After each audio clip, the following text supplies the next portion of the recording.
Yeah, I actually think it is. I think sometimes, I don't know, like maybe. Yeah, I mean it's always. That's why like you see a lot of sort of, and I mean God knows I'm guilty as well. But you see a lot of sort of when people are when it's their early attempts at screenwriting or fiction, you always see these. You know, they write about a suicidal junkie. You know what I mean? Because sometimes it is easier to create intensity when you have fucked up people. It's kind of harder to make, you know, an air conditioning dad interesting. You know. Is that all? Are we good? No. Yes. Was there ever like an older draft maybe of the script where the Rainn Wilson clerk character came back? Because I kind of expected him to. He was supposed to kind of come back at the end, like when they went on the Tic Tac run. That was originally in the movie, and they go in and they buy the Tic Tacs from him, and he has like a little moment. But originally, the Rainn Wilson character was supposed to be a super old man, like you know, like a crotchety old pharmacist. And Jason Reitman was like, I know who could play this part, Rainn Wilson. And I was like, all right. I love Rainn Wilson, so I was excited about it.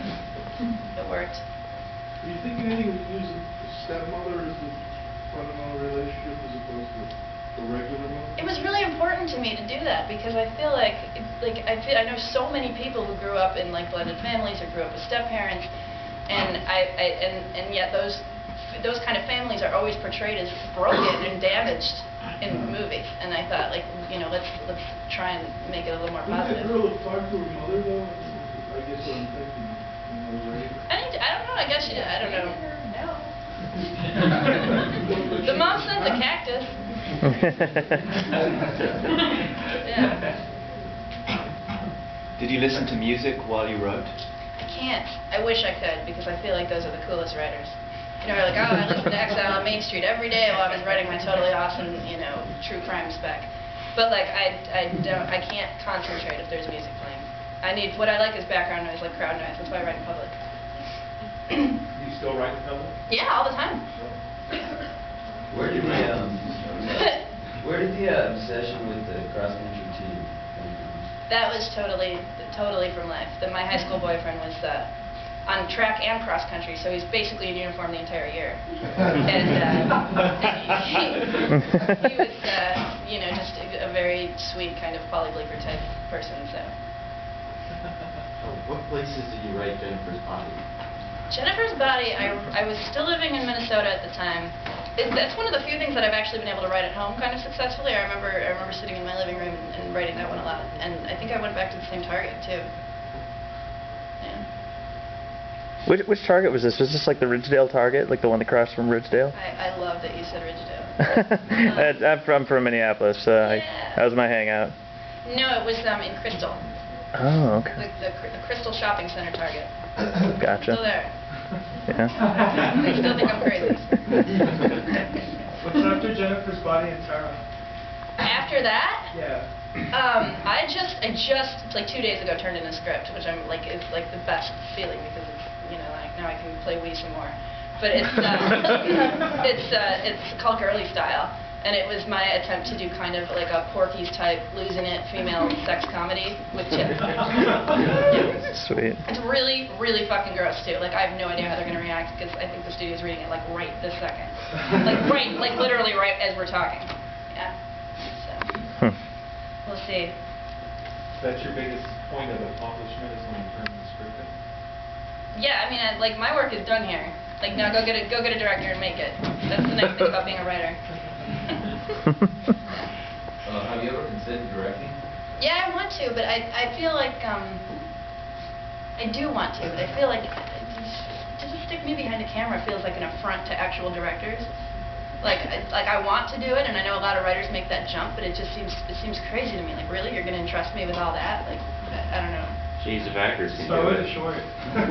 Yeah, I know I should start with. I tried writing a short. I wrote this really fucking weird short last year, and I sent it to Jason Reitman because he had been encouraging me to try, and he read it and was just like, yeah. Why don't you try it again? Yeah. So. It was really weird. There's this town in Pennsylvania called Centralia that has been on fire since the 1960s, and the entire town is abandoned as a result. It's on fire. A mine underneath the town caught fire. You know what I'm talking about. And you go there, and it's just this abandoned town, and the ground is belching smoke. So I wrote a short film about these two kids that live there because their families are like the remaining holdouts who would not leave, and they fall in love, and like every time they're trying to like talk or make out, they're just hopping because the ground is so hot. And Raven was like, "What? Don't do that." I was like, "No, it's great. We'll just get some smoke bombs and shoot it Super 16. It'll be great."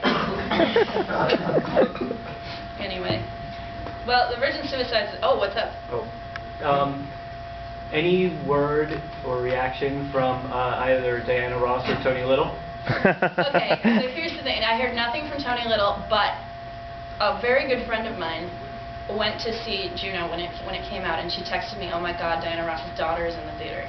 Tracy Ellis Ross, I think is her name. And she said that that girl, and this could be completely erroneous, but this is what my friend told me, that she like laughed her ass off for like 10 minutes after that laugh. So she probably knows what I'm talking about. You know? Yes? Hanging out with like Edgar Wright and Quentin Tarantino, has that like influenced your writing? I wish. I'd be way better if that were the case. Those guys are super talented. And, you know, they know so much about movies that it's terrifying. Like it's like I don't even want to get them going because then it's like a nightmare. It's never ending. You have to hear about Bad Boys 2 for an hour. I read in your MySpace, I think it was, you said There Will Be Blood, you thought it was the best film of last year. I love There Will Be Blood. Why do you think it's better than No Country for Old Men? Wow. You know, it's interesting how those two movies always get mentioned in the same breath. Yeah, it really is. I love No Country.